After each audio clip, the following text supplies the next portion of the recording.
మూడు విధమైన కార్యాలు జరుగుతాయంట. దేవుడు భూమిని న్యాయం తీర్చడానికి 3 లేదా 4 విధమైన తీర్పులను భూమి మీదకి పంపిస్తాడు, ప్రజల మీదకి.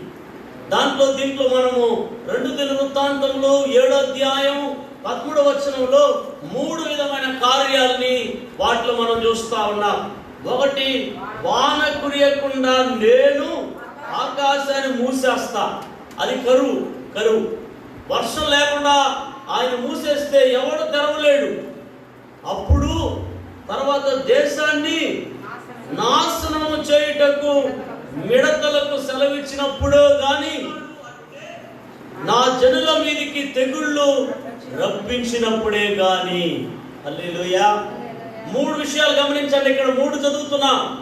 ఒకటి, వర్షం రాకుండా దేవుడు ఆకాశాన్ని మూసేస్తే అప్పుడు మనం ఏం చేయాలి అని దేవుడు చెప్తున్నాడు. రెండోది, దేశము పాడైపోయేటట్లుగా మిడతల్ని పంపించేస్తే మనం ఏం చేయాలి అని బైబిల్ చెప్తుంది. మూడోది, తెగుళ్ళు వచ్చి నాశనం కలిగజేసేటప్పుడు మనం ఏం చెయ్యాలి. ఈ దేశం మీద 3 విధమైన ఈ కార్యాలు జరిగినప్పుడు మన వంతు ఏం చెయ్యాలి అని ఈ లేఖన భాగం చెప్తుంది. మన వంతు ఏం చెయ్యాలి? యేసు ప్రభు పేరు పెట్టుకుంటే, క్రిస్టియన్స్ నేమ్ పెట్టుకుంటే సరిపోతుందా? నేను క్రైస్తవుని అని విరవీగితే సరిపోతుందా? మేము క్రైస్తవులము అని గొప్ప చెప్పుకుంటే సరిపోతుందా? మేము ఆదికాల సంఘం, మేము ఆదికాల క్రిస్టియన్, తాత ముత్తాతల కాలం నుండి మేము క్రిస్టియన్, మేమే గొప్ప క్రిస్టియన్ అని మీ పేరు పెట్టుకుంటే సరిపోదంట. ఇక్కడ ఏం చెప్తున్నాడు? నా పేరు పెట్టబడిన నా జనులు తమ్ము తాము తగ్గించుకోవాలి, తగ్గాలి. మనం ఇంకా తగ్గుతున్నారా? ఇంత జరిగినా కానీ మనిషిలో ఉన్న గర్వం, అహంకారం, దుష్టత్వం, మూర్ఖత్వం, మొండితనం, తిరుగుబాటు తగ్గుతుందా? ఆలోచన చేయండి. ఎంత జరిగినప్పటికీ మనిషిలో తగ్గుదల వచ్చిందా? తగ్గట్లే. అత్యాచారాలు తగ్గిపోయింది అనుకుంటున్నారా? తగ్గలే. వైన్ షాపులు మూసేసినా త్రాగుళ్ళు మూయబడలే, త్రాగుళ్ళు తాగేవాళ్ళు ఆపలే. వ్యభిచార కొంపలు, వేశ్యలు, మానభంగాలు, హత్యలు, మోసాలు, దోపిడీలు, మామూలుగా డైరెక్ట్ మోసాలు ఉండింది. ఎప్పుడైతే కరోనా వచ్చిందో ఆన్లైన్ మోసాలంట. ఒరే బాబు, ఆన్లైన్ అనేది దోచేయడం డబ్బులు. ఈరోజు మనుషులు విపరీతంగా టాక్టివ్ నేర్చుకుంటున్నాడు, ఐడియాస్ కొత్తవి కనిపెడుతున్నాడు. టెక్నాలజీ ఎంత ఇంప్రూవ్ అవుతుంటే ఆ టెక్నాలజీని వాడుకొని మనిషి పాడైపోతున్నాడు. అందుకే దేశంలో భయంకరమైన వ్యాధి, భయంకరమైన తెగుళ్ళు తండవిస్తున్నాయి. మన దేశాన్ని దేవుడు స్వస్థపరచాలంటే ప్రతి ఒక్కళ్ళు వాళ్ళు తగ్గాలి. దేవుని సన్నిధిలో వణకాలి. దేవుని సన్నిధిలో గజగజ వణికి, దేవుడా మేము తగ్గుతామయ్యా, మహంకారం అంతా వదిలేస్తాం అని మారు మనసు పొందాలి, పశ్చాత్తాపడాలి, వారి తప్పిదాలు ఒప్పుకోవాలి, దేవుని వెతకాలి, దేవునికి ప్రార్థన చేయాలి. అప్పుడు వాడు చెడు మార్గాలు విడిచిపెట్టాలి. ఇదయ్యా నా చెడు మార్గం, నా చెడు స్నేహం, నా చెడు వ్యసనం, నా చెడు జీవితం ఇదని చెప్పి ఒప్పుకోవాలి, విడిచిపెట్టాలి. అప్పుడు దేవుడు క్షమిస్తాడట. జరుగుతా ఉందంటారా? హల్లెలూయా. అయ్యా జరుగుతా ఉందంటారా? అదే జనులు పక్క పెట్టేస్తే క్రైస్తవుల్లో అయినా జరుగుతుందంటారా? దేవుని వెతుకుతున్నారా? పోనీ ఆదివారం ఒక్కరోజే వెతికే వాళ్ళే, మిగతా 6 రోజులు దేవునికి వాళ్ళకి సంబంధం లేని ఎంతమంది ఉన్నారో తెలుసా మీకు? ఓ ప్రార్థన దేవునితో మాట్లాడే అనుభవాలు లేవు. భార్య ఏమో, పిల్లలేమో, కుటుంబం ఏమో ఇవే ఉంటున్నాయి. కానీ అబ్బా తండ్రి అని మొరపెడుతున్నావా? తెల్లారి లేచి ప్రభుకు దేవునికి మనకి సంబంధం ఉందా? చాలా మంది జీవితాల్లో అడుగుతున్నాను. లేవండి. ఆలోచన చేయండి. మన ఫ్యామిలీలో ఆలోచన చేయండి. ఫ్యామిలీ ప్రేయర్లు లేవు, వ్యక్తిగత ప్రార్థనలు లేవు. దేవుడు వెతుకుతున్నామా? ఆదివారం 1 రోజు 2 గంటలు వెతికితే సరిపోద్దా? వెతకమంటున్నాడు. నన్ను నా సన్నిధిని వెతకండి అంటున్నాడు. వెతకట్లేదు. ఈరోజు తగ్గాలి, ప్రార్థించాలి, వెతకాలి. మన చెడు కార్యాలను విడిచిపెట్టాలి. ఎంతమంది జీవితాల్లో చెడు కార్యాలు లేవంటారు. పైకి చూడటానికే బాగున్నాడు కానీ లోపలంతా కూడా చెడుతో నిండిపోయి ఉన్నారు. నరహత్యలతో నిండిపోయి ఉన్నారు, వ్యభిచారాలతో నిండిపోయి ఉన్నారు, వేశ్యలతో నిండిపోయి ఉన్నారు, మూర్ఖత్వంతో నిండిపోయి ఉన్నారు, దౌర్భాగ్యంతో నిండిపోయి ఉన్నారు. మనసంతా, కళ్ళంతా, తలంపంతా, నోరంతా, జీవితం అంతా పాడుపడిన స్థితిలో ఉన్నారు. ఆ చెడు మార్గాన్ని వదిలిపెట్టాలంటున్నాడు దేవుడు అక్కడ. అదే మన దేశం మీదకి దేవుడు కనికరం చూపాలంటే, మళ్ళా తిరిగి దేవుడు తెగులను ఆపాలంటే, తెగుల నుండి ప్రజల్ని ప్రొటెక్ట్ చేయాలంటే ప్రజలు దేవుడి వైపు తిరగాలండి. ప్రజలు దేవుడి వైపు తిరిగితే, మారు మనసు పొందితే దేవుడు కనికర పడుతాడండి. మన దేవుడు కనికరము గల దేవుడు అండి. హల్లెలూయా చెప్తాం. కృప కలిగిన దేవుడు అండి. ఆయన కఠినమైన దేవుడు కాదు. ఎప్పుడంటే ప్రజలు మారనప్పుడుదా దేవుడు ఇలాంటివి అనుమతిస్తాడు. ఇవి కూడా ఎందుకంటే మనల్ని చంపడానికి కాదు కానీ మార్పు రావడానికి కోసం పంపుతాడు. అయితే ఇది మారకపోతే అలాంటి వారికి దేవుడు అనుమతిస్తాడు. ప్రియమైన వాళ్ళ యెహెజ్కేలు గ్రంథంలో కూడా ఒక మాట ఉంటుంది, దేవుడు న్యాయం తీర్చేది దేన్ని పెట్టి తీరుస్తాడంట. చూడండి, యెహెజ్కేలు గ్రంథము 6వ అధ్యాయము తీసుకోండి. ప్రవచన గ్రంథము 6వ అధ్యాయం. యెహెజ్కేలు ప్రవచన గ్రంథము 6వ అధ్యాయం తీసుకోండి వేగంగా. వచనంలో 11వ వచనము. ప్రభువైన యెహోవా సెలవిచ్చుచున్నది ఏమనగా, నీ చేతులు చెరచి నేల తన్ని ఇశ్రాయేలీయుల దుష్టమైన ఏ కృత్యములను బట్టి అయ్యో అని అంగలార్చుము. ఖడ్గము చేతను క్షమము చేతను తెగులు చేతను. హల్లెలూయా.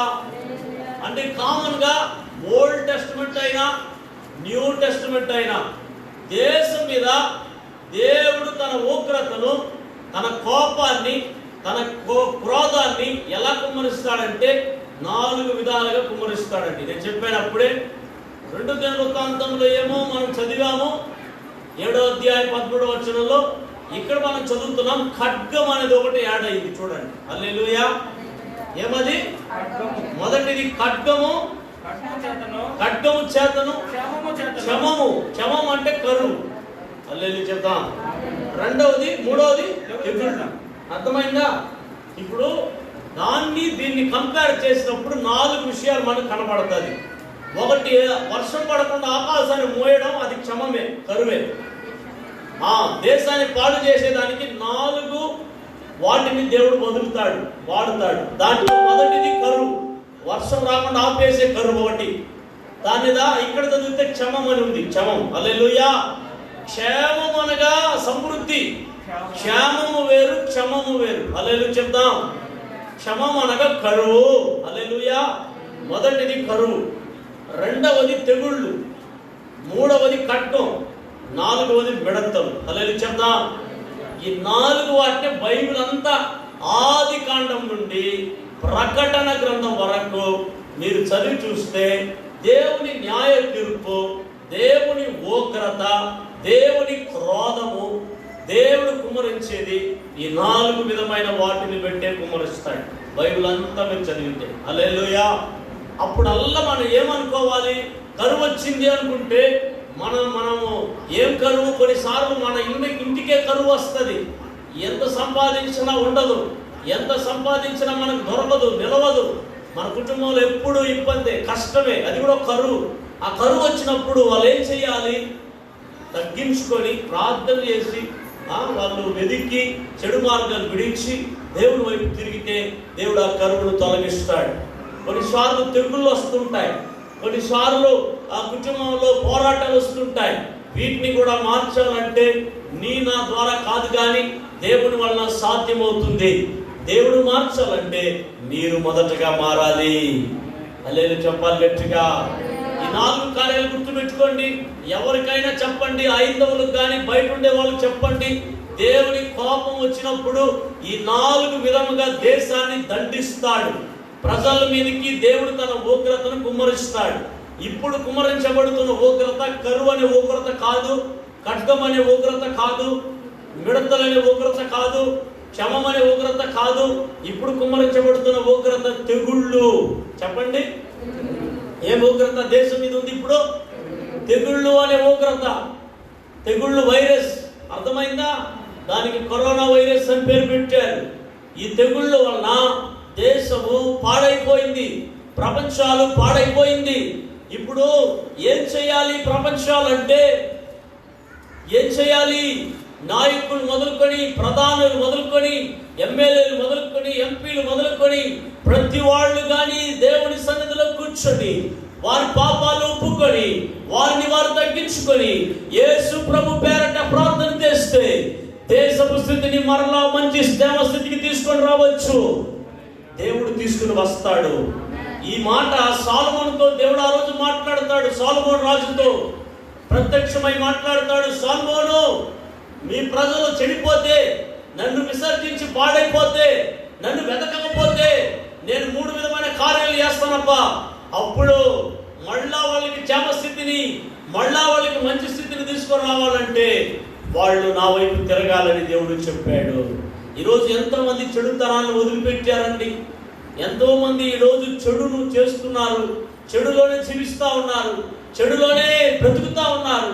యవనులు తీసుకోండి, పెళ్ళైన వాళ్ళు తీసుకోండి, వృద్ధులు తీసుకోండి, పిల్లలు తీసుకోండి, చెడు పనులే చేస్తూ ఉన్నారు.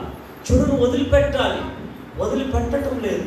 చెడు చెయ్యొద్దు, చెడు మాను అని దేవుడు చెప్పాడు. కానీ ఈరోజు మానుతున్నారా? అన్నదమ్ములకే చెడు చేస్తున్నారు ఈరోజు. ఫ్యామిలీలో తల్లిదండ్రులకే చెడు చేస్తున్నారు ఈరోజు. భార్య భర్తకి చెడు చేస్తున్నారు ఈరోజు. భర్త భార్యకి చేస్తుంది, అన్నదమ్ములకు చేస్తున్నారు, అక్క చెల్లెలకు చేస్తున్నారు. ఎంత భయంకరమైన పరిస్థితి ఈరోజు దేశంలో చూస్తూ ఉన్నాం. వీటిని వదిలిపెట్టాలి. మనం క్షేమంగా మారాలంటే, మన మీదికి దేవుని యొక్క ఆశీర్వాదం దిగి రావాలంటే, మన పాపాలు క్షమించబడాలంటే పాపిని అని ఒప్పుకోవాలి. బైబిల్లో రాయబడింది, అతిక్రమములను దాచిపెట్టేవాడు వర్ధిల్లడు, వాటిని ఒప్పుకొని విడిచిపెట్టిన వాడు కనికరం పొందుతాడు. హల్లెలూయా. అతిక్రమాలు, మనము మానవులు కాబట్టి అతిక్రమిస్తూ ఉంటాం, తప్పిపోతూ ఉంటారు.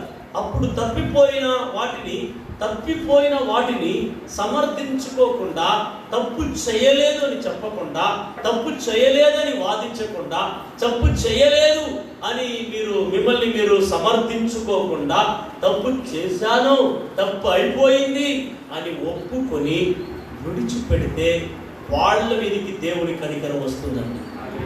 ఆమె చెప్పాలి. కొంతమంది తప్పు చేస్తారు కానీ తప్పు చేయనట్టుగా నటిస్తారు. కొంతమంది తప్పు చేస్తారు, తప్పు చేసినట్టుగా ఒప్పుకోరు. కొంతమంది తప్పు చేస్తారు, నువ్వు చేసింది తప్పు అంటే దాన్ని సమర్థిస్తారు చాలామంది. నేను చెప్తున్నాను, ఒప్పుకోనని వాడు, సమర్థించేవాడు, కప్పుకునేవాడు ఎప్పటికీ దేవుని కనికరం రాదు వాళ్ళని. ఆమె చెప్పాలి. హల్లెలూయా. ఎప్పుడు గుర్తుపెట్టుకోండి, నీ తప్పును తప్పుగా నువ్వు ఎప్పుడైతే ఒప్పుకుంటావో అప్పుడే దేవుడు నిన్ను కనికరపడి నిన్ను ఆశీర్వదించి మరలా మంచి స్థితికి తీసుకొస్తాడు. ఆమె చెప్పాలి గట్టిగా. 1 యోహాను పత్రిక 1వ అధ్యాయం చదవండి, 9-10 వచనాలు. 1 యోహాను పత్రిక 1వ అధ్యాయం. మన పాపములను చూస్తున్నారా? మన పాపాలు మనమే ఒప్పుకోవాలా? ఒప్పుకొని ఆయన నమ్మదగిన వాడు. చూసారా? ఆయన నమ్మదగిన వాడు, నీతిమంతుడు గనుక ఆయన అప్పుడు మన పాపాలను క్షమించి సమస్త దుర్నీతి నుండి ఎప్పుడు చేస్తాడు? చెప్పండి అమ్మా, ఎప్పుడు చేస్తాడు? మన పాపములను మనమే ఒప్పుకున్నప్పుడు. హల్లెలూయా. చాలా మంది ఒప్పుకుంటారంటారా? ఒప్పుకోరు. అది తండ్రి స్థానంలో ఉన్నా సరే, తల్లి స్థానంలో ఉన్నా సరే, బిడ్డల స్థానంలో ఉన్నా సరే, విశ్వాసాల స్థానంలో ఉన్నా సరే, సేవకుని స్థానంలో ఉన్నా సరే, నువ్వు ఏ స్థానంలో అయినా ఉండొచ్చు. నువ్వు తప్పిపోయినప్పుడు ఎదుటి వ్యక్తి, అది నీ కొడుకు కూడా కావచ్చు, నీ కూతురు కావచ్చు, తప్పు అని చెప్తే దాన్ని ఎవడైతే అంగీకరిస్తాడో, ఒప్పుకుంటాడో, వాడి మీద దేవుడి కనికరం వస్తుంది. ఆమె చెప్పాలి గట్టిగా. చాలా మంది వాదించొద్దు. ఇక్కడ రాయబడింది, ఏం రాయబడింది? మన పాపములను మనమే ఒప్పుకొని ఎడలా ఏం చేయాలి బ్రదర్? ఒప్పుకోవాలి. బైబిల్ అంతా కూడా చూడండి, దేవుని అభిలాష ఏం తెలుసా? ఒప్పుకోవాలని ఎక్స్పెక్ట్ చేస్తాడు దేవుడు. ఎందుకు? క్షమించేదానికి, మన్నించేదానికి, కడిగేదానికి. నువ్వు ఒప్పుకోలేదంటే నువ్వు కప్పుకుంటావు, నువ్వు ఇంకా అట్లే స్థితిలోనే ఉంటావు. నువ్వు ఒప్పుకునేది ఎందుకు తెలుసా? నిన్ను క్షమించేస్తాడు ఒప్పుకుంటే. యేసయ్య ఉందా మాటలో? ఏముంది ఆ మాటలో? మన పాపములను మనం ఒప్పుకొని ఎడలా ఆయన నమ్మదగిన వాడు, నీతిమంతుడు కనుక ఆయన మన పాపాలను ఏం చేస్తాడు? క్షమిస్తాడు. దుర్నీతి నుండి మనలను పవిత్రులుగా చేయును. హల్లెలూయా. చాలా మంది ఒప్పుకోకుండానే పాపులుగా ఉన్నారు. చాలా మంది తెలుసా? దుర్నీతిలో ఉన్నారు. చాలా మంది ఒప్పుకోవట్లేదు, యేసు దగ్గర ఒప్పుకోవట్లేదు. హల్లెలూయా. ఒప్పుకోవాలి. కొన్నిసార్లు మీ పాపాలని మనుషులు ఎదుట కూడా ఒప్పుకోవాలంట. మనుషులు ఎదుట చేసిన పాపాలు మనుషుల దగ్గర, దేవుడి ఎదుట చేసిన పాపాలు దేవుడి దగ్గర. తెలుసా మీకు? హల్లెలూయా చెప్తాం. హల్లెలూయా. ఒప్పుకోవాలి. ఒప్పుకుంటే కనికరం వస్తుంది. ఆదాము ఏదైనా తోటలో ఉన్నారా? వాళ్ళు దేవుడికి విరోధంగా పాపం చేసినప్పుడు దేవుడు ఆదాము ఎక్కడ అన్నాడు. ఆదాము ఎక్కడ అన్నాడు. ఎక్కడ అనే దాంట్లో అర్థం ఉంది. ఎక్కడ అని ఎందుకు అన్నాడంటే, దేవుడికి తెలుసు ఆదాము ఏదైనా తోటలో ఉన్నాడని దేవుడికి తెలుసు. ఎందుకంటే దేవుడే అతన్ని చేసింది, దేవుడే అతన్ని పెట్టింది, దేవుడే ఏ ప్లేస్ లో ఉన్నాడో కూడా దేవుడికి తెలుసు. ఎలాంటి పరిస్థితుల్లో కూడా ఉన్నాడో తెలుసు. ఎలాగ దేవుడిని అతిక్రమించి పాపం చేసి ఉన్నాడో కూడా తెలుసు. దేవుడు ఎందుకు ఎక్కడ అన్నాడంటే, అయ్యా ఆదాము నువ్వు ఏ పరిస్థితిలో ఉన్నావనే దానికి కరెక్ట్గా చెప్పు అని దేవుడు ఎక్స్పెక్ట్ చేస్తున్నాడు అక్కడ. కానీ ఆదాము చెప్పాడంటారా? ఆదాము ఒప్పుకున్నాడంటారా? అయ్యా నేను నీకు విరోధంగా పాపం చేశా, అన్ని తిను అన్నావు, మధ్యలో ఉండేది తినొద్దని చెప్పావు, నా భార్య మాట ఏంటి నేను తినేసిన, నాది తప్పు అయిపోయిందయ్యా, నేను పాపి అయిపోయినానయ్యా, నన్ను క్షమించయ్యా ఒప్పుకున్నాడంటారు. ఆదాము ఏం చేశారంటారు? తన భార్య మీద మోపేశాడు. ఇప్పుడు ఆదాముని దేవుడు అవ్వను అడుగుతున్నాడు, అవ్వా ఏం చేశావు? అప్పుడు అవ్వ ఒప్పుకుందంటావా? ఎవరి మీద చెప్పేసింది? ఇదే ఈరోజు జరుగుతుంది. ఈరోజు అదే నువ్వు చేసిన పాపాన్ని నీ భార్య మీద పూసేది. హల్లెలూయా. అబ్బాయి చెప్దాం. ఎట్లా పూస్తారని చెప్పేదా నేను ఓపెన్ గా. భర్త అక్రమ సంబంధంలో ఉన్నాడు అనుకుంటే భార్యకు అంటగట్టేది, మంచి భార్య పాపం. అట్లాంటి ఆ బుద్ధే లేదు, అట్లాంటి ఆలోచన లేదు, అట్లాంటి తలంపే లేదు. వీడికి అంతా కళ్ళు నుంచి తల నుండి మొత్తం దాంతో నిండిపోయినాడు. వీడు చూసేదంతా, వీడు ఎవరిని చూస్తాడు అందరూ అడే చూస్తాడు, వాడిలాగే. వాడు అంటున్నాడు కాబట్టి స్తోత్రం. హల్లెలూయా చెప్దాం. వీడు చేసే తప్పిదాన్ని ఎవరికి రాస్తాడు? చాలా భార్యలు అంటుంటారు, భర్తలు ఎప్పుడు అనుమానించే ఉండేది, మారిపోయినాడని నమ్మేదే లేదు. ఇట్లా డౌట్ మళ్ళీ మారినాడా లేదా అని కొంతమందికి. మళ్ళీ చాలా మంది అనుమాన పిశాసిలు ఇట్లాగా వృద్ధేస్తా ఉంటారు చాలా మంది. ఇలాంటి స్పిరిట్ అంతా ఉండకూడదు దేవుడిలోకి వచ్చిన తర్వాత. హల్లెలూయా. ఒకరిని ఒకరు నమ్మాలి, ప్రభుని నమ్మినట్లు. ఆమె చెప్దాం. ఈరోజు ఇట్లాగా ఎంతో మంది వారు చేసిన తప్పిదాలని ఒప్పుకోకుండా వేరే వాళ్ళ మీదకి తోసేస్తుంటాడు. నేను తప్పు చేశాను చెప్పడు, నా ఫ్రెండ్ వలన తప్పిపోయినానని చెప్తాడు, నా బంధువుల వలన తప్పిపోయినా చెప్తాడు. నో, మనం తప్పిపోతే మనమే ఒప్పుకోవాలి. హల్లెలూయా చెప్పాలి గట్టిగా. ఆమె చెప్పండి. ఒప్పుకుంటే ఏం జరుగుతుందంటే మన తప్పిదాలకి క్షమాపణ వస్తుంది. క్షమాపణ మాత్రం కాదు, మన సకాల దుర్నీతి నుండి మనల్ని పవిత్రులుగా చేస్తాడు. అది మాత్రం కాదు, మనం దేవుని పిల్లలుగా మార్చబడతాం. మన మీదకి దేవుని ఉగ్రత రాదు, దేవుని క్షేమం మన మీదకి వస్తుంది, దేవుని కరుణ మన మీదకి వస్తుంది, దేవుని సన్నిధి మన మీదకి వస్తుంది, కాబట్టి బైబిల్ గ్రంథంలో తమ పాపములను ఒప్పుకొని విడిచిపెట్టిన ఇద్దరి గురించి నేను మీకు చూపించబోతున్నా. కొంతమంది ఒప్పుకోరు, విడిచిపెట్టరు. వాళ్ళ గురించి కూడా ఒకరిలో ఇద్దరు మనం చూడబోతున్నాం. హల్లెలూయా చెప్దాం. తీసుకుందాం. మొట్టమొదటిగా మనం వారి పాపములను ఒప్పుకున్న వారిలో మొదటి గుంపును మనం తీసుకుందాము.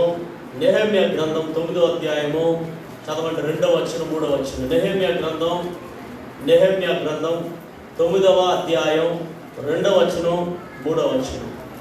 ఎవరైనా బాగా గట్టిగా చదువుదామా? అందరు తీసుకుందాం. ఇశ్రాయేలీలు అన్య జనులందరిలో నుండి ప్రత్యేకించబడిన వారై నిలువబడి తమ పాపములను, తమ పితరుల పాపములను ఒప్పుకొనిరి.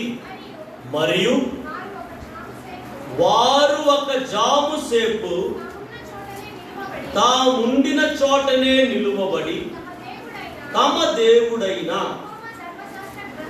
యెహోవా ధర్మశాస్త్ర గ్రంథాన్ని చదువుచు వచ్చిరి. ఒక్క జాము సేపు తమ పాపములను ఒప్పుకొనుచు దేవుడైన యెహోవాకు హల్లెలూయా హల్లెలూయా చెప్పాలి. కొంతమందికి స్వస్థతలు జరగదు. ఎందుకు తెలుసా? పాపాలు క్షమించబడకపోతే జరగదు. కొంతమందికి అద్భుతాలు జరగవు పాపాలు క్షమించబడకపోతే.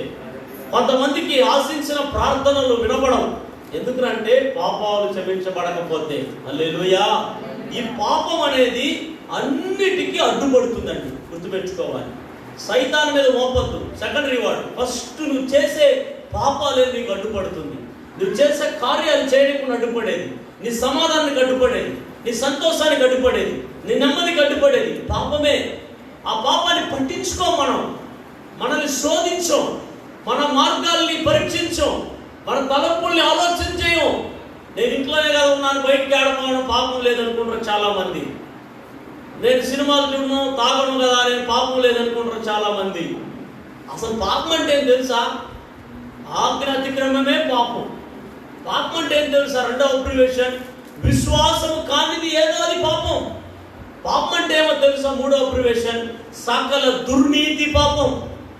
పాపం అంటే ఏమో తెలుసా ప్రియమైన దేవుని బిడ్డలారా?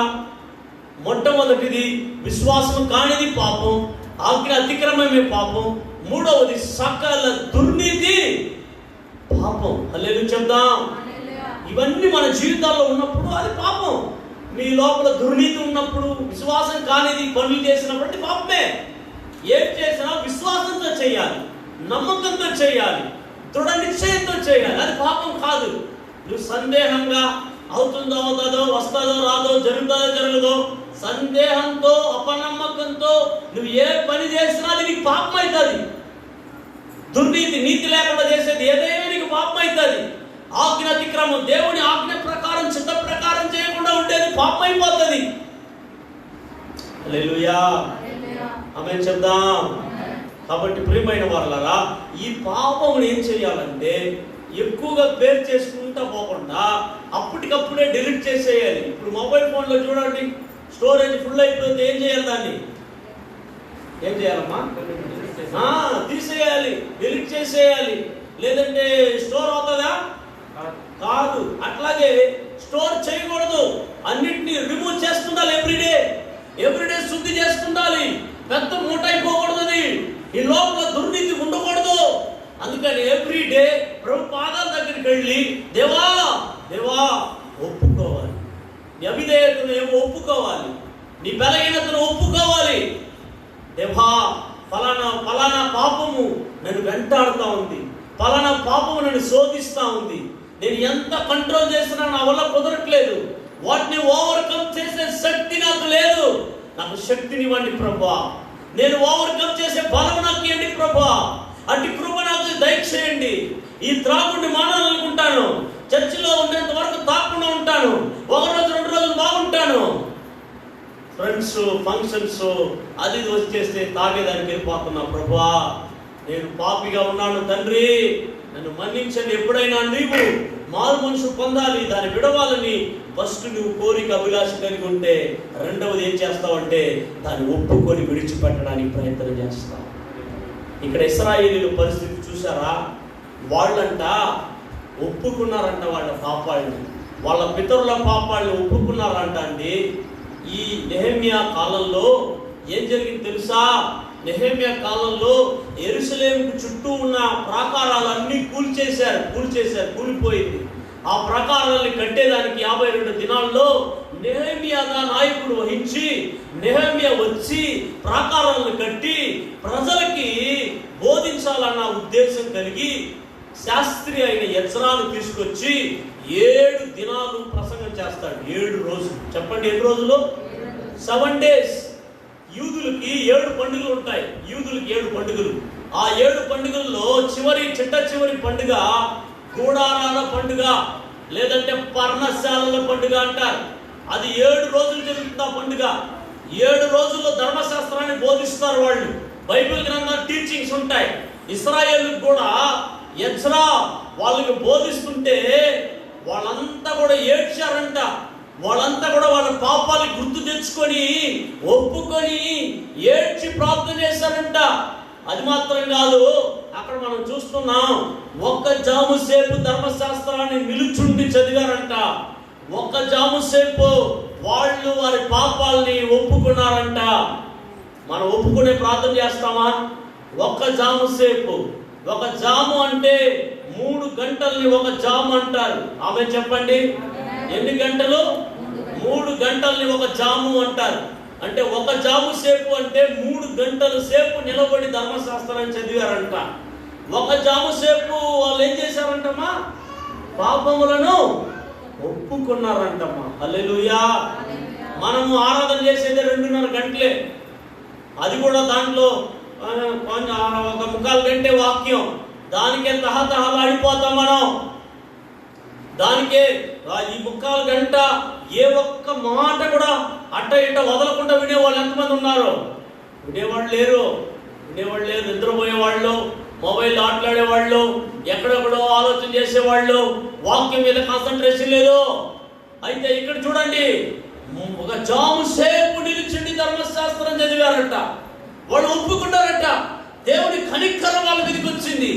దేవుడి యొక్క కాపుదల వాళ్ళ మీదకి వచ్చింది. వాళ్ళందరూ మారారు. క్రైస్తవ సంఘమా, క్రైస్తవ సమాజమా, ఎందరూ ఈరోజు మారుతున్నారు? అనేక దినాలు చర్చిలకు వస్తున్నారు కానీ మార్పు రావట్లేదు. వాక్యాలు వింటున్నారు కానీ మార్పు రావట్లేదు. ఆరాధిస్తున్నారు, మార్పు రావట్లేదు. మార్పు నీలో నుండి మొదలవ్వాలి. నీ వ్యక్తిగత జీవితంలో నుండి మొదలవ్వాలి మార్పు. నీ యొక్క చూపులు అడ్డుంటే అది చక్కగా మారిపోవాలి, పవిత్రమైన చూపుగా మారిపోవాలి. అది మార్పు. నువ్వు నీ తలంపుల్ని డిస్టర్బ్ చేస్తుంటే పవిత్రమైన తలంపుగా మారిపోవాలి. అది మార్పు. నీ మాటలు ఎప్పుడు చూసినా గొడవ పెట్టేదిగా, కోపంగా ఉండేదిగా ఉంటే అది మారాలి. అదిగా నిజమైన మార్పు. హల్లెలూయా. అవే చెప్దాం. నువ్వు బైబిలే చదవని స్త్రీగా, పురుషుడిగా ఉంటే ఎవ్రీడే బైబిల్ చదవడం మొదలుపెట్టి చదువుతావు. అదిగా నీ జీవితంలో మార్పు. ప్రార్థన జీవితం లేదంటే ప్రార్థన మోకాలు వేసి అనుదినం ప్రార్థన చేయడం, అది నీ జీవితంలో మార్పు. మార్పు లేకుండా ఎన్ని ప్రసంగాలు విన్నా, మార్పు లేకుండా ఎన్ని రోజులు క్రైస్తవుడిగా ఉన్నా ఏ ఆశీర్వాదం మనం పొందడం. దేవుడు కనికరపడాలంటే నీ మీద, నా మీద, దేవుడు క్షమించాలంటే మొట్టమొదటగా ఒప్పుకొని విడిచిపెట్టే మనసు రావాలి మనకి. గట్టిగా ఆమేన్ చెప్తాం. ఇశ్రాయేలీయులు ఒప్పుకున్నారు. 2 సాముయేలు గ్రంథానికి వెళ్ళిపోదాం వేగంగా. ఇక్కడ ఒక మనుష్యుడు తన పాపములను ఒప్పుకుంటున్నాడు.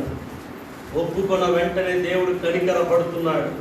చదవండి 2 సాముయేలు గ్రంథము చివరి అధ్యాయము.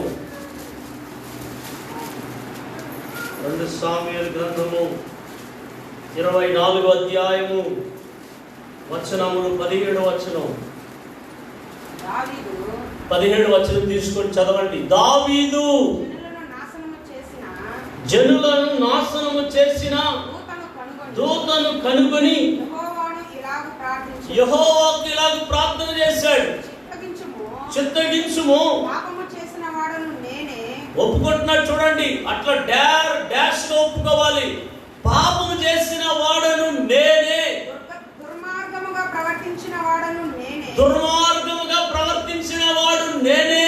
గొర్రెల వంటి వీరేమి చేసితిరి, గొర్రెల వంటి వాళ్ళు, గొర్రెల వంటి ఈ ప్రజలు ఏం చేశారు? నన్నును నా తండ్రి ఇంటి వారిని శిక్షింపుము, నా తండ్రి ఇంటి వారిని శిక్షించుము.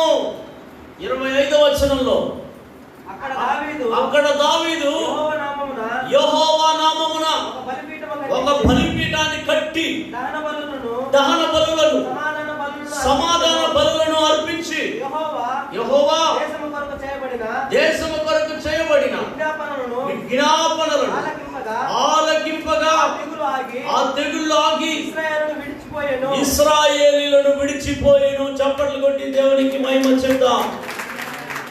హల్లెలూయా. ఇక్కడ దావీదు మహారాజు, దావీదు చేసిన తప్పు వలన, దావీదు చేసిన పాపం వలన, దావీదు చేసిన నేరం వలన ప్రజల మీదికి తెగుళ్ళు వచ్చేసింది. హల్లెలూయా. ఎవరి మీదకి తెగులు వచ్చింది? ఇశ్రాయేలు ప్రజలు ఏ పాపం చేయలేదు. ఈ సంభవంలో ఏ తప్పు చేయలేదు వాళ్ళు. అయితే తప్పు చేసింది ఎవరు? దావీదు రాజు చేశాడు తప్పు. ఏం తప్పు చేశాడు అంటే ప్రజలని లెక్క పెట్టాడు. ఏం తప్పు అంటే ప్రజల్ని లెక్క పెట్టడం తప్ప. సంఖ్యాకాండంలో చదివితే ప్రజలు లెక్క పెట్టాడు మోసే కాలంలో. అనగా పిల్లలు ఎంతమంది ఉన్నారు, వయసు పిల్లలు అనగా 20 సంవత్సరాలు పైబడిన వాళ్ళు ఎంతమంది ఉన్నారు, లేవీలు ఎంతమంది ఉన్నారు, యాజకులు ఎంతమంది ఉన్నారు, ఒక లిస్ట్ ఎత్తిమన్నాడు మోసే కాలంలో. అప్పుడు తప్పు కాంది దావీదు లెక్క పెడితే తప్పు ఎట్లా అయ్యింది? చెప్దాం, అమ్మాయి చెప్దాం గట్టిగా. అంటే అక్కడ అదే బైబిల్ గ్రంథంలో లెక్క పెట్టారు జనాభాని కదా. యేసుప్రభు పుట్టినప్పుడు కూడా జనాభా లెక్కలు వచ్చాయి. బట్ దావీదు చేసిన జనాభా లెక్క లేదా దావీదు ఎంచినది ఎందుకు తప్పయింది, ఎందుకు మిస్టేక్ అయింది అని గమనిస్తే దేవుడు చెప్పితేనే లెక్క పెట్టాలి. చెప్పాలి గట్టిగా. దేవుడు అనుమతించకుండా లెక్క పెట్టడం రాంగ్. ఇంకొకటి మిస్టేక్ ఏంటంటే దావీదు లెక్క పెట్టడానికి దేవుడు ప్రేరేపించాడా లేదా సైతాను ప్రేరేపించాడా? హలో, జాగ్రత్త. ఈరోజు నాకు బైబిల్ వచ్చు, నేను పాస్టర్ని, నాకు అంతా వచ్చు అని చెప్పేసి ఇష్టంగా వెళ్తూ ఉంటాం మనం. కొన్నిసార్లు అపవాది కూడా మాట్లాడుతుంటాడు నీతో, అది కూడా నిజమే నమ్మేసి చేస్తాం. జాగ్రత్త. దావీదు దేవుని ఆత్మ కలిగిన వాడు, దావీదు దేవుని హృదయానుసారుడు నిజమే. కానీ ఈ పర్టికులర్ సంభవంలో దేవుడు ప్రేరేపించలే దావీదుని, సాతాను ప్రేరేపిస్తే లెక్క పెట్టాడు జనాలు. హల్లెలూయా. ఎక్కడ ఉంటుంది మాట? మొదటి దినవృత్తాంతములు 21వ అధ్యాయం 1వ వచనం. తరువాత సాతాను ఇశ్రాయేలీయులకు విరోధంగా లేచి, చూసారు అక్కడ రాయబడింది, ఇశ్రాయేలీయులను లెక్కించుటకు దావీదును ప్రేరేపింపగా. ఏమైంది? దావీదుని ఎవరు ప్రేరేపించారు? ఇప్పుడు చెప్పండి అమ్మా. సాతాను ప్రేరేపణ వలన జనాల్ని లెక్క పెట్టు. ఎందుకు లెక్క పెట్టమన్నాడు తెలుసా? కత్తి దూసే వాళ్ళు ఎంతమంది ఉన్నారు, ఈటెను వేసే వాళ్ళు ఎంతమంది ఉన్నారు, యుద్ధం చేసేదానికి రాజు కదా ఎంతమంది ఉన్నారు, తన సంఖ్య బలము మీద ఆధారపడాలనుకున్నాడు. సంఖ్యా బలం ఇంతకు ముందంతా దాని మీద ఆధారపడలే, దేవుడి మీదనే ఆధారపడ్డాడు దావీదు. ఏమో ఆ ప్లేస్కి రాగానే, ఆ సందర్భం రాగానే సాతాను ప్రేరణ ఇచ్చి ఆ ప్రేరణ బట్టి జనాలు లెక్క పెట్టేశాడండి. దావీదుకి ఒక సైన్యాధిపతి ఉంటాడు, అతని పేరు యోవాబు. ఈ యోవాబు మంచి సైన్యాధిపతి. దావీదుకి పోయిన ప్రతి యుద్ధంలో జయమే, అపజయమే ఉండదు. అతను దూశాడంటే, ఈటి దూశాడంటే కరెక్ట్గా ఓడతాడు. ఇంతమందిని చంపేసి రావాలంటే అంతమందిని చంపేసి వచ్చేవాడు యోవాబు. అంత ధైర్యశాలి యోవాబు, మంచి నమ్మకమైన వాడు దావీదుకి. ఎప్పుడైతే సాతాను దావీదుని ప్రేరేపణ చేసి జనాల్ని లెక్క పెట్టేది పెట్టాడో అప్పుడు యోవాబు రాజుతో మాట్లాడుతున్న, రాజా జనాలను లెక్క పెడితే మనకు శిక్ష వస్తుంది, జనాలను లెక్క పెట్టడం వద్దు రాజా, దేవుడు మన జనాల్ని ఇంకా 1000 రెట్లు ఎక్కువ చేస్తాడు, ఇంకా మన ఎందుకు లెక్క పెట్టేది జనాల్ని అని యోవాబు చెప్పినా కానీ యోవాబు ఆలోచన పట్టించుకోలేదు దావీదు.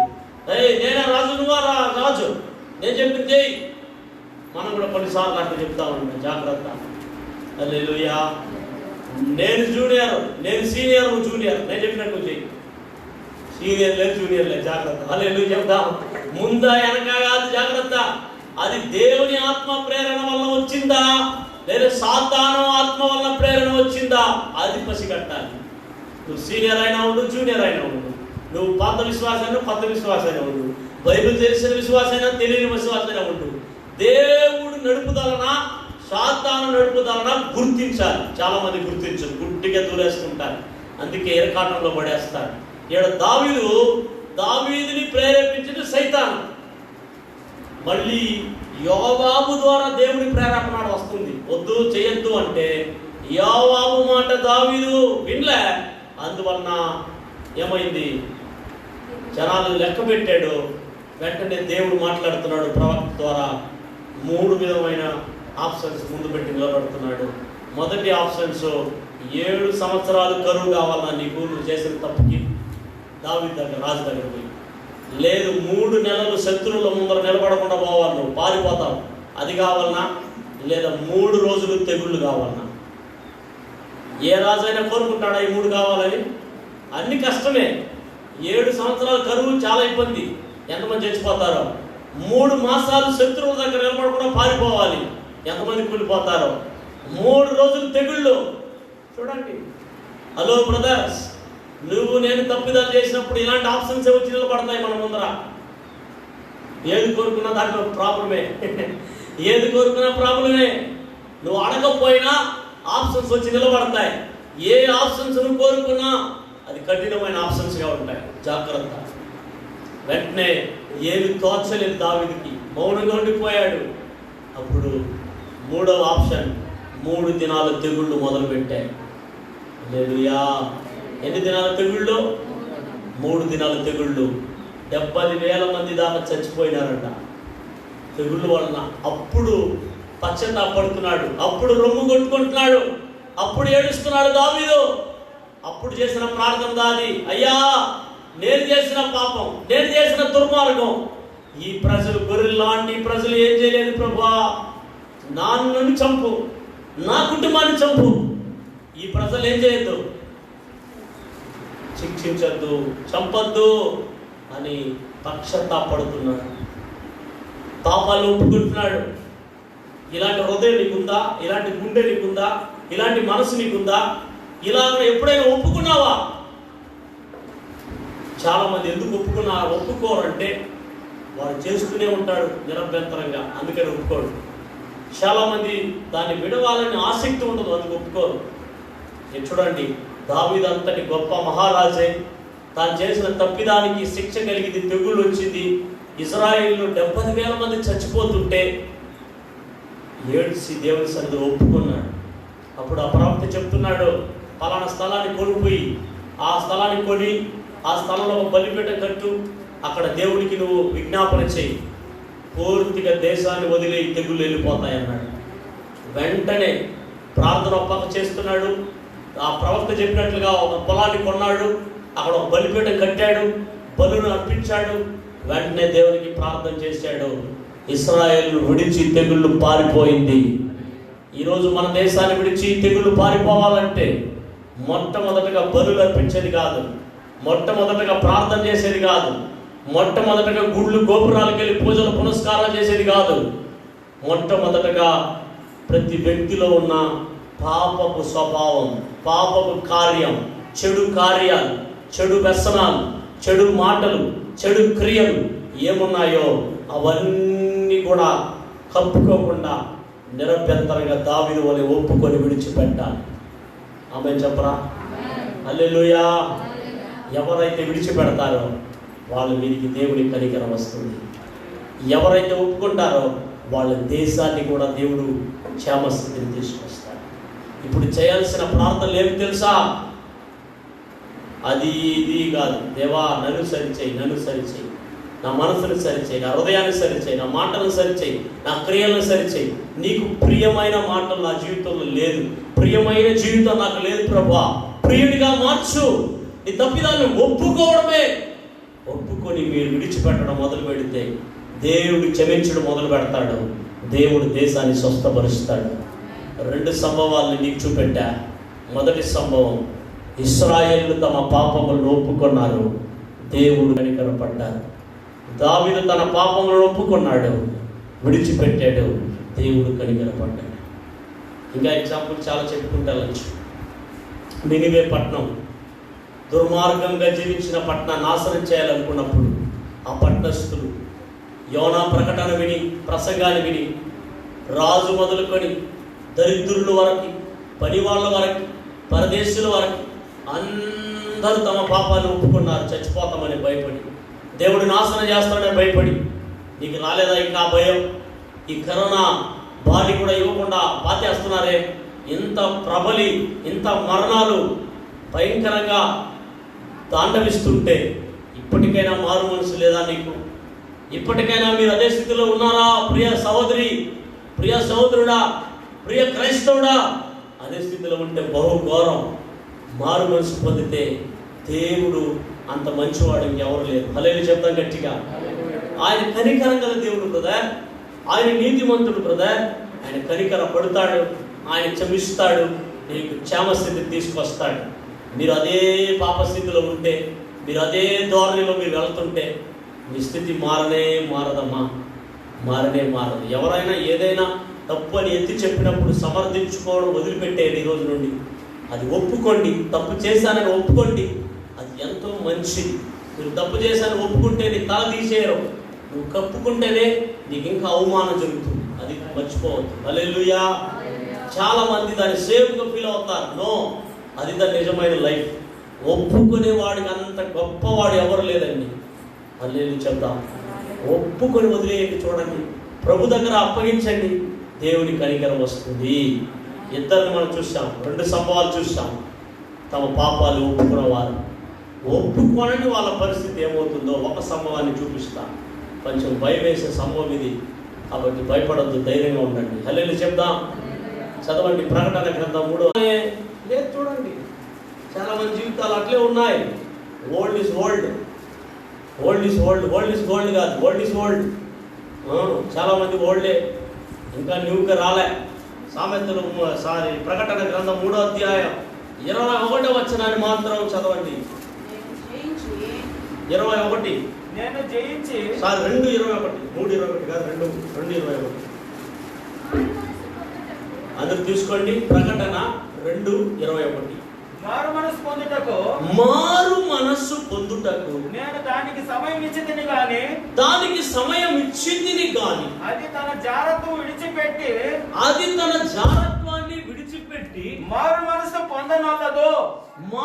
మనసు పొందనల్లదు. ఇదిగో చాలు. హల్లెలూయా, హల్లెలూయా. దేవుడు ఏం చేశాడంట? మారు మనసు పొందడానికి సమయం ఇచ్చింది గాని అది తన జారత్వమును విడిచిపెట్టి మారు మనసు పొందనల్లదు. చాలా మందికి అవకాశాలు ఎందుకు తెలుసా?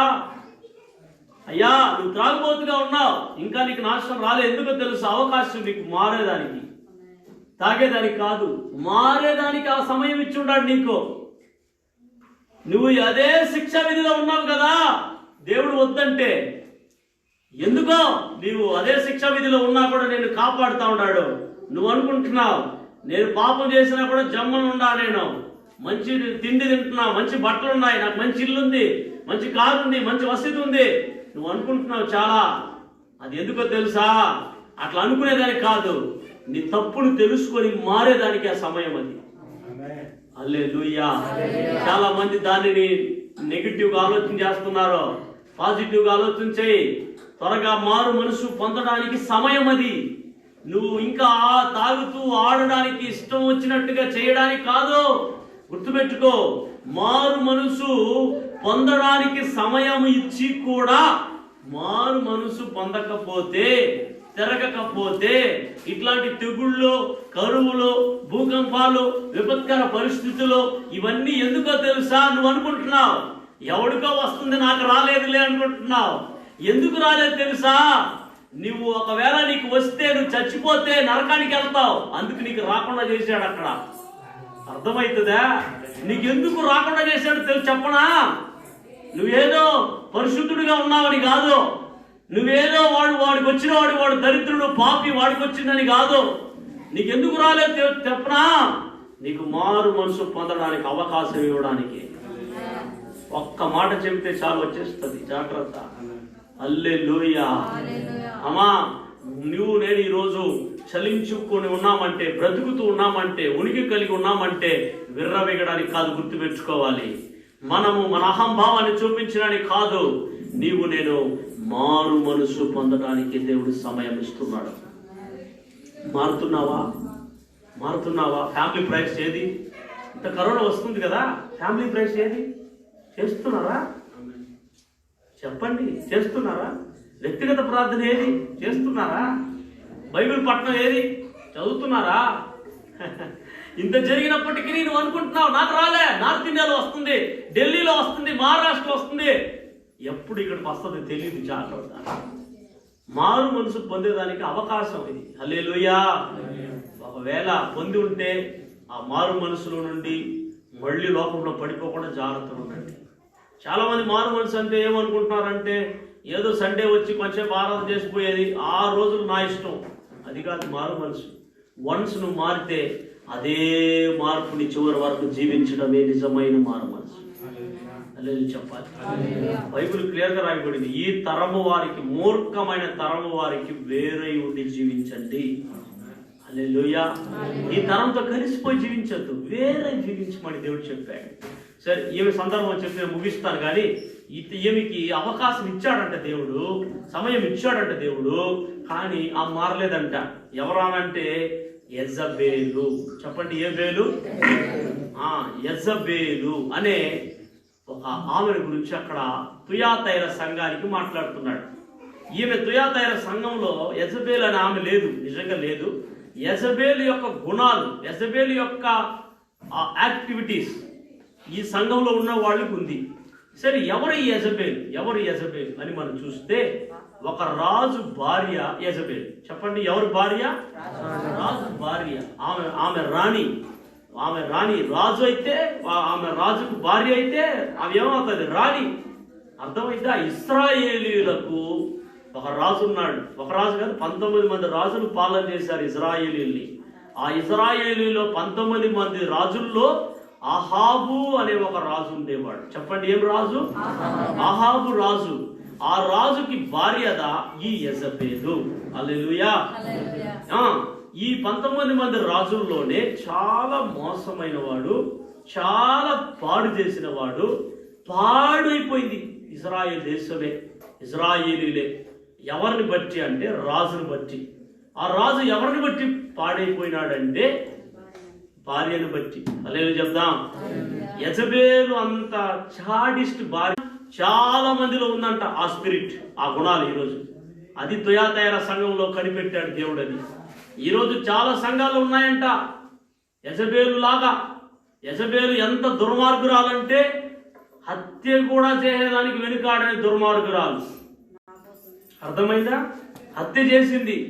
ఒకసారి తన రాజు పక్కలోనే, రాజు పొలం పక్కలోనే ఒకరికి పొలం ఉంది, నాబోతు పొలం. ఆ ద్రాక్ష తోట, ఆ తోటను అడుగుతాడు పోయి రాజు, ఆయన ఆ తోట నాకు ఇచ్చారా, నా దాంట్లో కనుక్కుంటాను అంటే ఆ నాబోతు అనబడిన వాడు చెప్తాడు, అయ్యా నేను పేదవాడిని, బీదవాడిని, నాకు ఇదే పొలం ఉండేది, వేరే ఏమి లేదయ్యా అని చెబితే ఆయన వ్యసనంగా వెళ్ళిపోతాడు.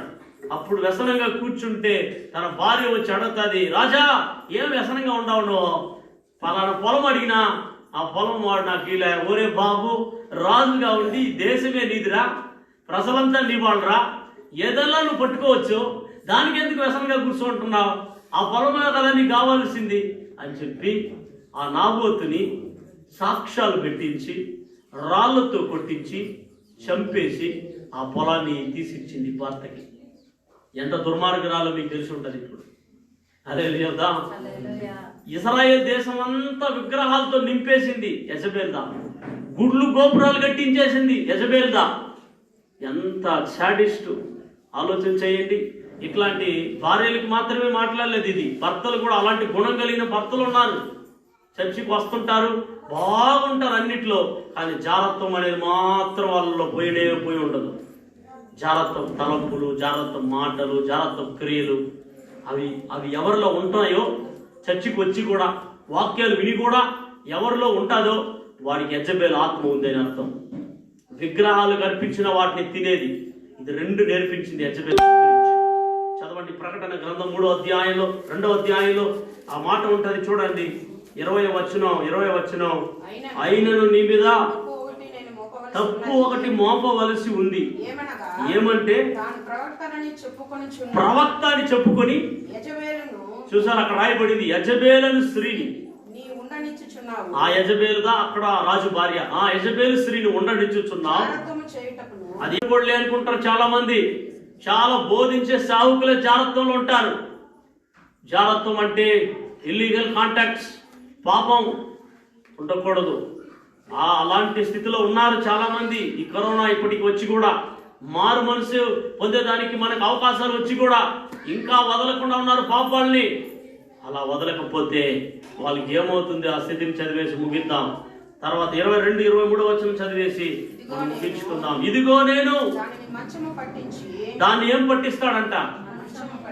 ఆ యెజబెలు లాగా ప్రవర్తించే వాళ్ళు, స్త్రీలు గాని మగవాళ్ళు గాని మీ కుటుంబాల్లో ఉంటే, యెజబెలు లాగా తప్పుదాలను వాదించేది, తప్పిదాలను కప్పిపుచ్చేది, తప్పిదాలకి మోటివేట్ చేసేది యెజబెల్ ఆత్మ. అది యెజబెల్ ఆత్మ, గుర్తుపెట్టుకో. అట్లాంటి ఆత్మ కలిగిన వాళ్ళు, అట్లాంటి బతికే వాళ్ళు, వాళ్ళని దేవుడు చిట్ట చివరగా ఏం పట్టిస్తాడంట? మంచం పట్టిస్తాడంట. మంచంలో నిద్రపోయేది కాదు, రోగిగా చేసి పడేస్తాడు, మంచంలో పడేస్తాడు. వాళ్ళు త్వరగా పట్టుకొని పోరు, మంచంలోనే ఉంటారు చాలా రోజులు. అనుభవించాలి కదా శిక్ష. మంచం పట్టిస్తాడంట. మళ్ళీ దానితో కూడా వ్యభిచరించే వాళ్ళు దాని క్రియల విషయమై మారు మనసు పొందితేనే గాని పొందకపోతే బహుశ్రమలు వాళ్ళకి కూడా. యెజబెలు ఆత్మ కలిగిన వాళ్ళు, దానితో క్రియలతో పాలి వాళ్ళ ఈ వ్యభిచారం చేసిన వాళ్ళు ఇద్దరిని దేవుడు శ్రమ పెడతాడట. జాగ్రత్త. అంతవరకు వదిలేస్తే ఓకే. తర్వాత ఏం చెప్తున్నాడు? వాళ్ళ పిల్లలను నిశ్చయముగా చెప్పండి. వాళ్ళ పిల్లల్ని ఏం చేస్తాడంట? ఎవరైనా పిల్లలు చనిపోవాలని కోరుకుంటారా? కోరుకోరు. కానీ నువ్వు చేస్తే కోరుకున్నట్లే. లేదు యోధం. ఎవరు నోట్లో కోరుకోరు, కానీ నువ్వు జాగ్రత్తం చేసి వ్యభిచారం చేసి ఇలాంటి యెజబెలు నడిపించే బోధ విని నువ్వు చేస్తే నీ పిల్లలను చంపేదానికి నువ్వు అప్పగిస్తున్నావు అర్థం. అంతే కదా? హల్లెలూయా. ఎంతమంది అలా అప్పగిస్తున్నారు? యేసయ్యా నేను మారుతాను. ఎప్పుడు మార్పును కోరుతావో అప్పుడు దేవుడు నీ క్షేమాన్ని కోరుతాడు. హల్లెలూయా చెప్దాం. ఎప్పుడు నువ్వు మారకుండా, నీ భార్య చెప్పినా వినకుండా, నీ భర్త చెప్పినా వినకుండా, నీ పిల్లలు చెప్పినా వినకుండా, నీ పాస్టర్ చెప్పినా వినకుండా, బైబిల్ చెప్పినా వినకుండా, టీవీలో ఎన్ని ప్రసంగాలు చెప్పినా వినకుండా, పక్కలోడికిలే, ఇది నాకెందుకులే, ఎన్నిసార్లు నువ్వు చేసే పాపాన్ని ఎన్నిసార్లు వాక్యం ద్వారా బోధించినప్పటికీ, ఎన్నోసార్లు టీవీ తెరచినా నువ్వు చేసే పాపాలే గురించే మాట్లాడుకుంటారు. ఆరాధనకు వచ్చినా నువ్వు చేసే పాపాల గురించే బోధించుంటారు. కానీ ఎంత కేర్లెస్గా వెళ్తాం చూడండి. పదే ఆ పాపాలు మీకు చెప్పుకున్నా కానీ అదే స్థితిలోనే ఉన్నారు, అదే స్థితిలో వస్తున్నారు, మళ్ళీ వెళ్తున్నారు, మళ్ళీ వస్తున్నారు. అట్లాంటి వాళ్ళుదా మారు మనసు పొందడానికి అవకాశం ఇచ్చి కూడా పొందని వాళ్ళు, వాళ్ళ స్థితి ఈ విధంగా వెళ్ళి ముగిస్తారు. జాగ్రత్త. హల్లెలూయా చేద్దాం. ఎంతమంది ఈరోజు మారు మనసు పొందుతారు? ఎంతమంది ఈరోజు ఈ మూర్ఖపు తరానికి వేరే ఎంతమంది జీవించబోతున్నారు? ఎంతమంది దావీదు వలె పక్షతాపడబోతున్నారు? ఎంతమంది నినివే పట్టణస్థుల వలె పక్షతాపడబోతున్నారు? ఇశ్రాయేలీయుల వలె ఎంతమంది ఈరోజు మీ పాపములను ప్రభు దగ్గర ఒప్పుకోబోతున్నారు, విడిచిపెట్టబోతున్నారు? కనికరం, దేవుని కనికరం ఎంతమందికి కావాలి? దేవుని క్షమాపణ ఎంతమందికి కావాలి? దేవుని యొక్క స్వస్థత ఎంతమందికి కావాలి? దేవుని ఆశీర్వాదం ఎంతమందికి కావాలి? దేవుని ఆరోగ్యం ఎంతమందికి కావాలి? దేవుని యొక్క సమృద్ధి అయిన కృప ఎంతమందికి కావాలి? ఇది ఎవరికి ఇస్తారంటే 5 విధమైన కార్యాలు ఒక ఒప్పుకొని విడిచిపెట్టిన వాళ్ళకి. ఒప్పుకొని విడిచిపెట్టిన వాళ్ళ పరిస్థితి ఏమవుతుందంట? మంచం పట్టిస్తాడంట, శ్రమలు పాలు చేస్తాడట. దేవుడు చేయలే, వాళ్ళు చేసింది అట్లా అవుతుంది. అల్లేని చేద్దాం, చిట్ట చివరికి వాళ్ళ పిల్లలు కూడా చచ్చిపోతారంట. ఇలాంటి శిక్ష వద్దు మీకు. మారుదాం, మారు మనసు పొందుదాం, ప్రభు అయిన యేసు రాకడకై ఆయుధపడదాం. ఈ దేశం బాగుపడాలంటే ఫస్ట్ మనం బాగుపడదాం, మన ఇంట్లో బాగుపడదాం. అన్యజనులు అప్పుడు మారుతారు. క్రైస్తవులైన మనమే, చర్చిలకు వస్తున్న మనమే, బైబిల్ ఎత్తుతున్న మనమే, బైబిల్ బోధిస్తున్న మనమే, బైబిల్ ప్రకటిస్తున్న మనమే, బైబిల్ చదువుతున్న మనమే మార్పు లేకపోతే బైబిల్ తెలియని వాడికి, యేసే దేవుడిని తెలియని వాడికి ఎలా వస్తుంది మార్పు? లేచి నిలబడదాం, మనల్ని మనం అప్పగించుకుందాం, చిట్ట చివరిగా ముగించబోతున్నాం. ఈరోజు సాయంకాలము ఈ ఒక నెల, ఈ నెల రేపు మే కూడా యూత్ మీటింగ్ ఈవినింగ్ ఉండదు. ఎందుకంటే కరోనా ఎక్కువగా ఉండటం వల్ల యూత్ మీటింగ్స్ 4 o'clock పెట్టేది ఉండదు, గుర్తుపెట్టుకోండి. ఇప్పుడు ఒక చిన్న ప్రార్థన ఉంది, ఎవరు నాతో కూడా ముగించిన వాళ్ళు రావచ్చు. నాగంపల్లి కాలనీలో ప్రార్థన ఉంది, మనం వెళ్తాం, ముందు రావచ్చు. తర్వాత 27వ తారీఖు చిన్న ప్రకటన ప్రార్థనకి వెళ్ళడానికి ముందు 27వ తారీఖు చర్చి యానివర్సరీ డే జరుగుతుంది. 10 గంటల నుండి 1 గంట వరకు అందరికీ లంచ్ సిద్ధం చేస్తున్నాం. కాబట్టి మీరందరూ కూడా సిద్ధపడి రండి, మాస్క్ వేసుకొని రండి, శానిటైజర్ చేస్తాం. అది ఈవినింగ్ పెట్టాలనుకున్నాం, ఎక్కువగా కరోనా స్ప్రెడ్ అవడం వల్ల ఈవినింగ్ కూడా క్యాన్సిల్ చేశాం. కేజీఎఫ్ నుండి ఒక స్పీకర్ని కూడా పిలిచాను, ఆయన కూడా క్యాన్సిల్ చేశాను. సాయంకాలం అయితే ఆయన వచ్చేవాళ్ళు, సాయంకాలం కుదరదు అందరూ రావడం. కాబట్టి దయచేసి ఉన్నవాళ్ళు ఒకవేళ మస్ట్ అండ్ షుడ్ వెళ్ళాలి, పనికి వెళ్తేనే అనేవాళ్ళు వెళ్ళండి. మిగతా మీ ఫ్యామిలీలో ఉండే వాళ్ళు ఆ ప్రయత్నంలో కలుసుకోండి. లేదా ఒక్కరోజు నేను లీవ్ పెట్టి దేవుడి సన్నిధిలో వస్తాననే వాళ్ళు రావచ్చు. కాబట్టి మేము దేవునికి భారీ స్థుతించి కృతజ్ఞతలు అర్పించబోతున్నాం. మన మధ్య రాయి గారు రైస్ తీసిచ్చారు, మార్కెటింగ్ అంతా కొంత నేను కొన్నాము. ఇంకా చికెను, తర్వాత కొన్ని ప్రొవిజన్స్ మెటీరియల్స్ తీయాలి. కాబట్టి వాటి కోసం ప్రార్థన చేయండి. దేవుడు మిమ్మల్ని ప్రేరేపిస్తే మీ వంతు కూడా మీరు ఇవ్వచ్చు. కాబట్టి ప్రతి అవసరం దర్శించబడాలని 27వ తారీఖు మంగళవారం ఇదే స్థలంలో 10 నుండి 1 గంట కల్లా ముగిస్తాం. కాబట్టి జాగ్రత్తగా ఉండండి. బయటకు వెళ్ళేవాళ్ళు, బయట తిరిగేవాళ్ళు, 2 వీలర్ మీద వెళ్ళేవాళ్ళు మాస్క్ పెట్టుకొని వెళ్ళండి, శానిటైజర్స్ వేసుకోండి, జాగ్రత్తగా ఉండండి. అది గవర్నమెంట్ చెప్పిన రూల్. దానికంటే దేవుడు చెప్పిన రూల్స్ ఏంది? పాపాలు ఒప్పుకొని విడిచిపెట్టి యేసు రక్తంలో కడగబడితే అది ఏ తెగుళ్ళు మన మీదకి రాదు. హల్లెలూయా చెప్తాం గట్టిగా. ఇది గవర్నమెంట్ చెప్పిన రూల్స్ అన్ని బాహ్యమైంది, బైబిల్ చెప్పేదంతా అంతరంగమైంది. హల్లెలూయా చెప్దాం, 2 ఫాలో అవుదాం. బాహ్యం ఉంటేనే శరీరం లోపల అంతరంగం ఉంటుంది. కాబట్టి బాహ్యాన్ని కాపాడుకునేదానికి ఇవన్నీ పెట్టుకుందాం. అంతరంగమైన జీవితాన్ని పవిత్రపరచుకునేదానికి మన పాపాలు ఒప్పుకొని యేసు రక్తంలో కడగబడి పరలోకానికి సిద్ధపడుదాం. అందరి కళ్ళు ముద్దామా? కానుకలు అర్పించేదానికి ముందు ఇంతవరకు మీరు విన్న వాక్యాలకి మిమ్మల్ని అర్పించండి ప్లీజ్. అందరూ కళ్ళు మూసేయండి. ఎవరితో చూడొద్దు, ఎవరితో మాట్లాడద్దు. యేసుతో మాత్రమే మీ హృదయాన్ని విప్పి మాట్లాడు. ఏదైనా ఈరోజు మాట్లాడిన వాక్యంలో, దేవా నిజమే, నేను ఫలానా విషయంలో నేను తప్పిపోయి ఉన్నాను, నా హృదయం బాగాలేదు, నా నోరు బాగుంది కానీ నా హృదయంలో అనేకమైన ఇచ్చలు, అనేకమైన పాపాలు వస్తుంటాయి. వాటిని ఓవర్కమ్ చేసే కృప నాకు దయచేయి. నా కళ్ళు నన్ను డిస్టర్బ్ చేస్తుంది, నన్ను నీ రక్తంలో కడుగు. నా స్థితి బాగాలేదు, నేను నిజంగా ప్రార్థన చేయట్లేదు, రోజు బైబిల్ చదవట్లేదు, నీ సన్నిధికి నేను రెగ్యులర్గా రావట్లేదు, ఏదో అజాగ్రత్తగా వస్తున్నా. ఫస్ట్ దీంట్లో మారదాం. సన్నిధికి క్రమంగా వస్తాను ప్రభా, మొదటి వాడిగా వస్తాను ప్రభా.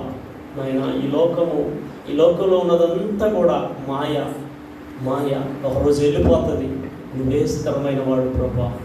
దావీదు మనస్తాపడ్డాడు, పశ్చాత్తాపడ్డాడు, మార్చబడ్డాడు, తన పాపాలను ఒప్పుకున్నాడు, అప్పుడు కనికరం పొందాడు ప్రభా. ఇశ్రాయేలు తమ పాపాలను ఒప్పుకున్నారు ప్రభువా, కనికరపడ్డారు. నినివే వాళ్ళు తమ పాపాలను ఒప్పుకున్నారు ప్రభువా, కనికరపడ్డారు. దేవా, నేను కూడా ఒప్పుకుంటున్నాను ప్రభువా.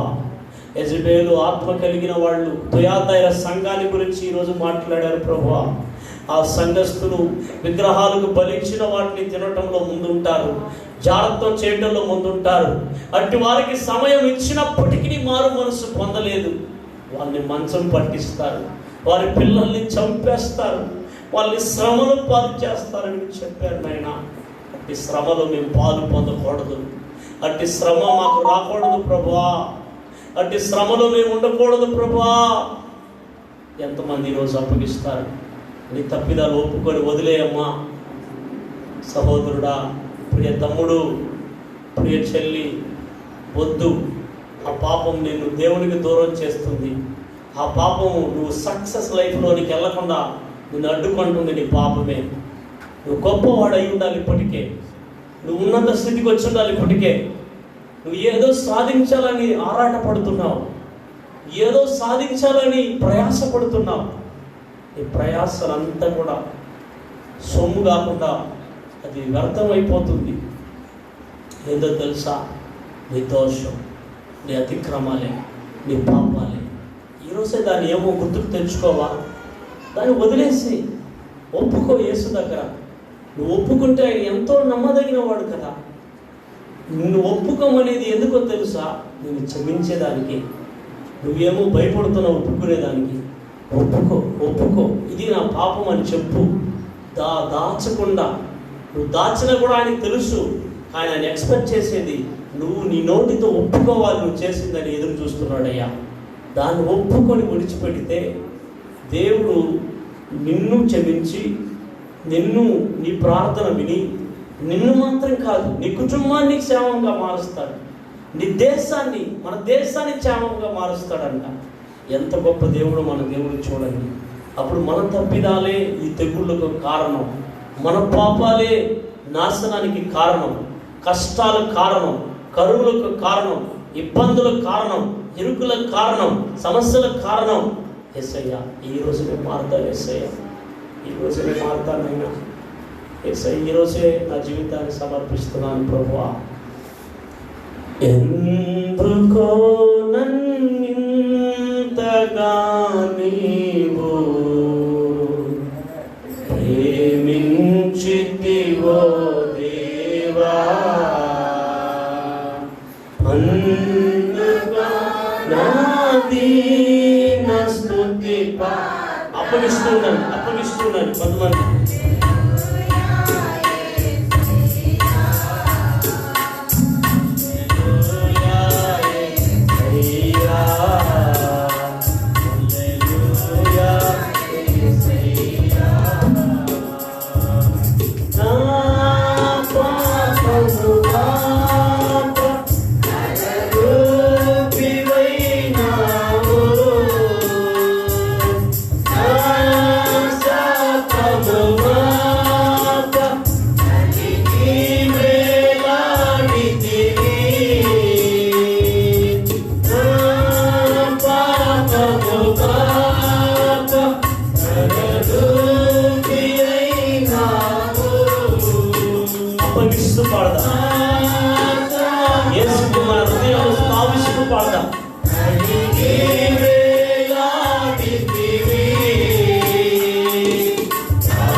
ద్వారా ప్రార్థన చేసుకున్నాం. అప్పగించుదాం మన జీవితాన్ని. అప్పగించుదాం. కానుక ఇవ్వడానికి ముందు అప్పగించుకుందాం మన బ్రతుకులను. యేసయ్యా, యేసు కావాలి నాకు. నా జీవితంలో నా పాపాలన్నీ యేసు దగ్గర ఒప్పుకున్నా. యేసయ్య నన్ను క్షమిస్తాడు, నమ్మదగిన వాడు. ఆయన నీతిమంతుడు కనుక ప్రతి దుర్నీతి నుండి తొలగిస్తాడని విశ్వాసంతో ఒప్పుకోనండి. ప్రార్థన చేద్దాం. పరిశుద్ధుడా, దావీదు వలె, ఇజ్రాయేలు వలె మేము ఒప్పుకునే అట్టి మనస్సును మాకు ఇవ్వండి. మేము కప్పుకోకూడదు నాయన, సమర్థించుకోకూడదు నాయన, వాదించకూడదు నాయన. మా తప్పిదాలని ఒప్పుకొని అట్టి మనస్సును మాకు దయచేయండి. ఏదైతే మమ్మల్ని తండ్రి ఇబ్బంది పెడుతుందో, ఏదైతే మమ్మల్ని మా తలంపుల్ని మా మార్గాల్ని మార్చాలని ప్రయత్నం చేస్తుందో వాటి నుండి ఓవర్కమ్ చేసే కృప నాకు దయచేయండి ప్రభువా. ఎంతమంది అయితే పక్షాత్తాపడుతున్నారో, ఎంతమంది అయితే ఒప్పుకొని విడిచిపెడుతున్నారో వారిని క్షమించండి. వారి మీద కనికరపడండి. వారిని ఆశీర్వదించండి.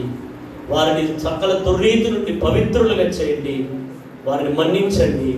వారికి, వారి కుటుంబాలకి క్షేమాన్ని దయచేయండి నాయన. దేశానికి క్షేమాన్ని దయచేయండి నాయన. ఇక చాలు నీ ఉగ్రత ప్రభువా, ఇక చాలు నీ కోపము ప్రభువా. ప్రజలు పాపాలని మానుదురుగాక, నీ వైపు తిరుగుదురుగాక. తండ్రి నీకు వందనాలు.